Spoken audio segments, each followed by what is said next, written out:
नमस्कार दोस्तों, मैं राजेश अग्रवाल पन्ना कंपटीशन क्लासेस में आपका बहुत स्वागत करता हूं। प्राचीन भारत की लेक्चर सीरीज में आज लेक्चर नंबर 50 अर्धशतक होने वाला है लेक्चर्स का प्राचीन भारत के, और बहुत डिटेल में यूपीएससी लेवल पे जाके अपन पढ़ रहे हैं। छोटा एग्जाम तो निकलेगा ही।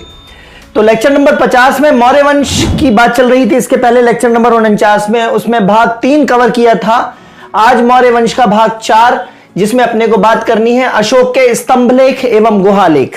इसके पहले वाले लेक्चर में अपन ने अशोक के शिलालेख पढ़े हैं और उसके पहले वाले में अपन ने साहित्यिक स्रोत पढ़े हैं, जिसमें मेगास्थनीज की इंडिका और कौटिल्य की अर्थशास्त्र पढ़ी है। यदि पिछले लेक्चर्स आपने ना देखे हो तो लेक्चर्स जाकर देखें, उन्हें लाइक, सब्सक्राइब और शेयर करें और बढ़िया सी इस यात्रा में, उत्साही यात्रा में आप शामिल हो। ठीक है, तो बात करते हैं अशोक के स्तंभलेख एवं गुहालेख। अशोक के स्तंभलेख की बात करेंगे। पहले अशोक के स्तंभ लेखों के स्तंभ जो थे, पत्थर के जो चपटे स्तंभ होते थे, पत्थर की जो चपटी सी चीप होती थी, फ्लैट जो होता था, तो अशोक के स्तंभ लेख इस तरीके से स्तंभ लेख रहते हैं दोस्तों। ये स्तंभ लेख रहते हैं इस तरीके से, चपटा पत्थर लंबा सा, ये स्तंभ लेख कहलाता है। तो ये चुनार पत्थर मिर्जापुर से आते थे। ये स्तंभ लेख कौन से पत्थर से बने होते थे? चुनार पत्थर से बने होते थे और ज्यादातर मिर्जापुर से आते थे। ये एकाश्म होते थे, एक ही पत्थर को काटकर बनाया गया एक पत्थर होता था। तो ये एकाश्म, एक ही अश्म मतलब पत्थर, तो एक ही पत्थर होता था, कहीं से जुड़ाव उड़ाव नहीं रहता था 2-3 पत्थरों का। तथा पॉलिशदार कांतिमय पत्थर होते थे, पॉलिश होती थी अच्छी, इनमें चमक होती थी, अच्छी कांति होती थी, है ना, अच्छा कैरिज्मा होता था। ठीक है, तो ये बात थी। अब अशोक के स्तंभ लेखों में 2 स्तंभ लेख हैं, वृहद स्तंभ लेख और लघु स्तंभ लेख। तो सबसे पहले वृहद स्तंभ लेखों की बात करेंगे दोस्तों। तो वृहद स्तंभ लेखों में 6 हैं। दिल्ली टोपरा, टोपरा जो है वो अंबाला हरियाणा में स्थित है। टोपरा अंबाला हरियाणा में। दिल्ली मेरठ, लौरिया नंदनगढ़, लौरिया अरेराज और रामपुरवा, ये तीनों चंपारण बिहार में है। और 6वां जो वृहद स्तंभ लेख है वो है कौशांबी, प्रयाग इलाहाबाद में। ठीक है दोस्तों, पहला है दिल्ली टोपरा, टोपरा मतलब अंबाला हरियाणा में। दिल्ली मेरठ, मेरठ मतलब यूपी में। तीसरा लौरिया नंदनगढ़, चौथा लौरिया अरेराज, 5वां रामपुरवा और 6वां कौशांबी या प्रयाग का अभिलेख। ठीक है, तो लौरिया नंदनगढ़, लौरिया अरेराज और रामपुरवा चंपारण बिहार में है, कौशांबी प्रयाग में है। अगर आप इसको शॉर्ट रूप में याद करना चाहते हैं तो तमन्ना आरके की, तमन्ना आरके की, राज कपूर की तमन्ना, TMNA, तमन्ना सॉरी, तमन्ना आरके की। ठीक है, तो T for Topra, M for Meerut, N for Nandangarh, A for Areraj, R for Rampurwa और K फॉर कौशांबी। तो तमन्ना, TMNA, तमन्ना आरके की, इस तरीके से याद रख सकते हैं। अब विशेषताएं देख लेते हैं दोस्तों। पहला दिल्ली टोपरा के लिए मैंने 5 पॉइंट लिए हैं। ये दिल्ली टोपरा में 7 बातें लिखी हैं। दिल्ली टोपरा स्तंभलेख में 7 बातें लिखी हैं, बाकी सभी स्तंभलेखों में 6-6 बातें हैं। पहले वाले स्तंभलेख में इसमें 7 बातें लिखी हैं, बाकी के 5 में कितनी लिखी हैं? 6 बातें लिखी हैं। दिल्ली टोपरा तथा दिल्ली मेरठ, ये पहला और दूसरा, दिल्ली टोपरा और दिल्ली मेरठ दोनों अभिलेख जो हैं फिरोज शाह तुगलक के समय दिल्ली लाए गए। ध्यान देंगे, टोपरा से दिल्ली लाया गया एक और एक मेरठ से दिल्ली लाया गया। तो दिल्ली टोपरा तथा दिल्ली मेरठ, जो पहला नाम है वो उसकी वर्तमान सिचुएशन है, करंट सिचुएशन है, करंट लोकेशन है उस स्तंभलेख की। तो टोपरा से दिल्ली और मेरठ से दिल्ली, ये दोनों अभिलेख फिरोज शाह तुगलक के समय दिल्ली लाए गए। तो बहुत इंपॉर्टेंट है ये फैक्ट। फिर दिल्ली टोपरा सबसे बड़ा तथा सबसे लंबा अभिलेख है। दिल्ली टोपरा सबसे बड़ा तथा सबसे लंबा अभिलेख है। नंबर 4, जेम्स प्रिसेप ने पहली बार 1837 में, 1837 में ब्राह्मी तथा यूनानी भाषाओं का उपयोग करके अशोक के अभिलेखों को पढ़ा। तो जेम्स प्रिसेप ने अशोक के अभिलेखों को प्रेसिपिटेट कर दिया। केमिस्ट्री की लैब में जब आप ब्यूरेट और पिपेट का इस्तेमाल करके कुछ सॉल्यूशंस को मिलाते हैं तो नीचे की तरफ जो प्रेसिपिटेट जम जाता है उसको क्या बोलते हैं? प्रेसिपिटेशन। तो प्रेसिपिटेशन मतलब उसका जो है सार निकल के आ गया। तो जेम्स प्रिसेप ने भी प्रेसिपिटेट किया था, अशोक के शिलालेखों को पढ़ लिया था ना, तो प्रेसिपिटेट किया था। तो अशोक के शिलालेखों को प्रेसिपिटेट किसने किया था? प्रिसेप ने किया था। याद करने का तरीका है दोस्तों। तो जेम्स प्रिसेप ने 1857 में ब्राह्मी तथा यूनानी भाषाओं का उपयोग करके अशोक के अभिलेखों को पढ़ा था। दिल्ली टोपरा में चौहान शासक बीसल देव की भी कुछ बातें लिखी हैं। ठीक है, तो बीसलदेव चौहान अपन चौहान वंश में पढ़ेंगे इसी प्राचीन भारत में आगे। तो दिल्ली टोपरा में चौहान शासक बीसलदेव 1164 में थे, उसकी भी कुछ बातें लिखी हैं, ध्यान दीजिएगा। नेक्स्ट, दिल्ली मेरठ स्तंभलेख, ये दूसरा वाला जो है, दिल्ली मेरठ स्तंभलेख सबसे पहली बार 1750 में टिफिन थेलर ने ढूंढा, पढ़ा नहीं, ढूंढा। तो दिल्ली मेरठ स्तंभलेख सबसे पहली बार 1750 में टिफिन थेलर ने ढूंढा। ठीक है, तो याद रखेंगे टिफिन थेलर, टिफिन में क्या है, मठरी है, मेरठ से क्या याद रख लेंगे, मठरी। मठरी मतलब वो मैदा का जो खाने का आइटम बनता है ना, स्नैक्स, वो कहलाता है मठरी। तो ना, तो टिफिन में क्या है, मठरी। तो मेरठ वाले को किसने खोजा है, टिफिन ने खोजा है, मठरी को टिफिन ने खोज लिया। लौरिया नंदनगढ़, लौरिया अरेराज और रामपुरवा तीनों बिहार के चंपारण जिले में है, अभी बता चुका हूं। लौरिया नंदनगढ़ स्तंभ के ऊपरी सिरे में मोर बना है, ध्यान देंगे। लौरिया नंदनगढ़ इस स्तंभ लेख में ऊपर की हिस्से में मोर का चित्र बना है। ठीक है, तो ये ध्यान दें, कैसे याद रहेगा, नंदनवन होता है ना दोस्तों, नंदनवन होता है, तो नंदनवन में क्या होते हैं, मोर होते हैं ना, तो नंदनवन में क्या होंगे, मोर होंगे। तो नंदनगढ़ में कौन सा है, मोर का चित्र बना है। फिर रामपुरवा में 2 स्तंभ लेख मिले हैं दोस्तों। रामपुरवा के एक स्तंभ लेख में ऊपर बैल बना है, रामपुरवा का एक स्तंभ लेख है इस तरीके से कुछ, तो उसमें ऊपर की तरफ बैल बना है और नीचे कुछ भी नहीं लिखा है। और एक और मिला है रामपुरवा जिसमें ऊपर की तरफ शेर बना है तथा नीचे की तरफ कुछ लिखा भी है। तो ध्यान देंगे, रामपुरवा से एक बैल वाला मिला है जहां पे ऊपर बैल बना है, नीचे कुछ भी नहीं लिखा है। दूसरा मिला है जो रामपुरवा से, वो शेर वाला मिला है और नीचे कुछ कुछ लिखा है। नेक्स्ट, इसके बाद अपन बात करते हैं लास्ट अभिलेख जो है बृहद स्तंभ लेख, कौशांबी या प्रयाग में। तो अशोक के समय कौशांबी अभिलेख कौशांबी में ही था, प्रयागराज में ही था। अशोक के समय कौशांबी अभिलेख कौशांबी में ही था, लेकिन अकबर के समय उसके पुत्र जहांगीर ने इसे प्रयाग लाया, कौशांबी से प्रयाग तक ले आया वो। ठीक है, तो इसे प्रयाग ले आया। प्रयाग मतलब आज का इलाहाबाद, इलाहाबाद का नाम ही प्रयागराज पड़ चुका है अब। इसमें समुद्रगुप्त की प्रयाग प्रशस्ति का वर्णन है। प्रशस्ति का मतलब होता है सर्टिफिकेट।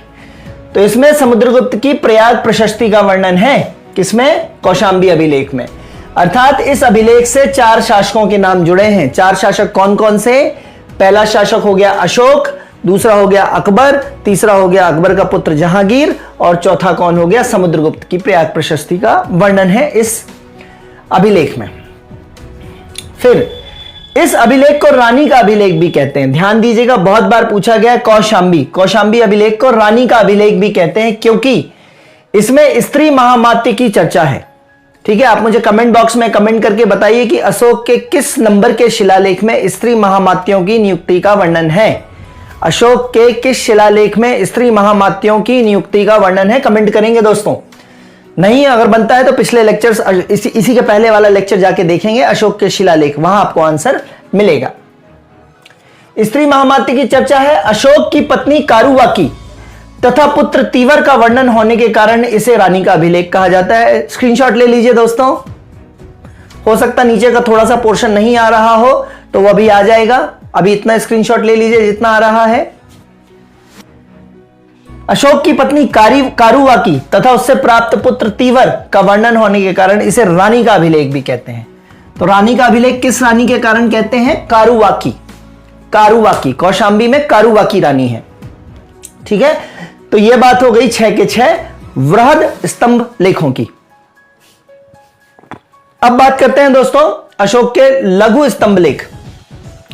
लघु स्तंभ लेख सारनाथ में मिले हैं, सांची में मिले हैं, निगाली सागर नेपाल में मिले हैं और रुम्बिनदेई या लुम्बिनी नेपाल में मिले हैं। तो सारनाथ और सांची संघ भेदों को रोकने की चर्चा इन दोनों में है।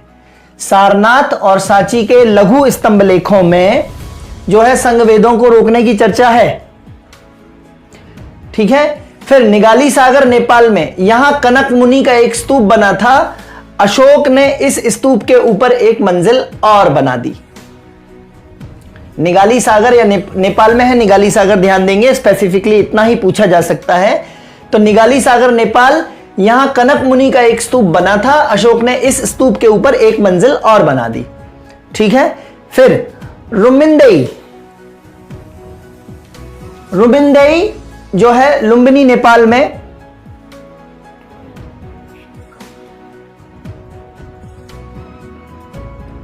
थोड़ा सा दोस्तों ऊपर कर रहा हूं मैं, आपको दिख जाए ताकि। अब मेरे ख्याल से सब क्लियर है बिल्कुल। रुमिंदई, रुमिंदई लुम्बिनी नेपाल में। यह अशोक की कर व्यवस्था के बारे में जानकारी मिलती है रुमिंदई से। रुम्मिन मतलब रुपया, रुमिन मतलब रुपया, कर, ऐसे याद रखेंगे आप, ठीक है। रुमिन मतलब रुपया। तो रुमिनदेई में अशोक की कर व्यवस्था के बारे में जानकारी मिलती है। कर जो है 1/6 से 1/8 कर दिया था, अर्थात कर जो है वो घटा दिया था। 1/6 से 1/8 कर दिया था कर, ठीक है। फिर बलि या उपहार कर को भी खत्म किया गया है, इस बात का भी उल्लेख है रुमिनदेई अभिलेख में।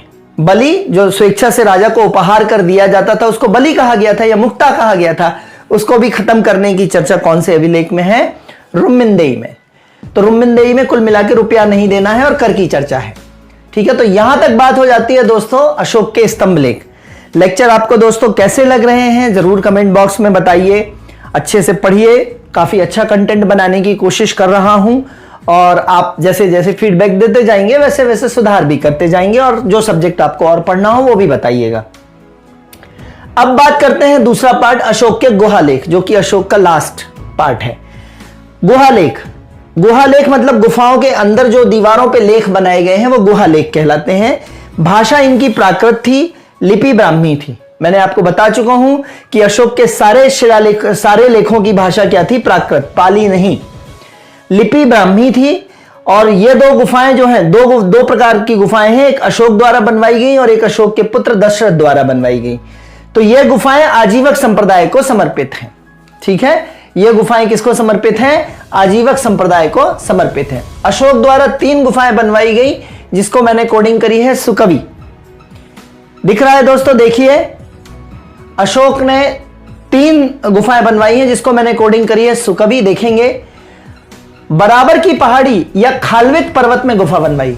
अशोक ने बराबर की पहाड़ी या खालवित पर्वत में गुफाएं बनवाई। और राज्याभिषेक के 12वें वर्ष में सुदामा तथा विश्व झोपड़ी और 19वें वर्ष में कर्ण चौपार नामक गुफा बनवाई। 3 गुफाएं हैं। कौन कौन सी? राज्याभिषेक, अशोक ने अपने राज्याभिषेक के 12वें वर्ष में सुदामा और विश्व झोपड़ी और राज्याभिषेक के 19वें वर्ष में कर्ण चौपार नामक गुफा बनवाई। तो कैसे मैंने कोडिंग कर दी है? सुदामा का सु, विश्व झोपड़ी का वी और कर्ण चौपार का का। सु का वी, सु मतलब सुदामा, का मतलब कर्ण चौपार और वी मतलब विश्व झोपड़ी। तो सुकवि, अशोक सुकवि। इसी तरीके से दशरथ जो अशोक का पुत्र था उसने 4 गुफाएं बनवाई। कोडिंग है गोव लोव, गोव लोव। इसने नागार्जुनी पहाड़ी में 4 गुफाएं बनवाई। अशोक ने कौन सी पहाड़ी? बराबर की पहाड़ी में या खालवित पर्वत में गुफा बनवाई थी। दशरथ ने नागार्जुनी पहाड़ी में 4 गुफाएं बनवाई हैं। कौन कौन सी? गोपी, लोमस, वर्थिका और वहिका। गोपी, लोमस, वर्थिका और वहिका। गो से मतलब गोपी, वा से मतलब वहिका, लो से मतलब लोमस और वा से मतलब वर्थिका। तो गोव लोव, सुकवि, गोवलोव। अशोक, दशरथ, बराबर की पहाड़ी, नागार्जुन की पहाड़ी, आजीवक संप्रदाय को समर्पित। तो इस तरीके से दोस्तों अशोक के टोटल अभिलेख यहां पे समाप्त होते हैं। अब अपन इसमें आगे बात करेंगे मौर्य काल में राजनीतिक जीवन की, जिसमें अपन बात शुरू करेंगे चंद्रगुप्त मौर्य से नेक्स्ट लेक्चर में। तो लेक्चर को लाइक, सब्सक्राइब और शेयर जरूर करिए दोस्तों, मोटिवेशन मिलता है इससे। आगे की बात फिर करते हैं, तब तक के लिए धन्यवाद, गुड बाय, जय हिंद दोस्तों।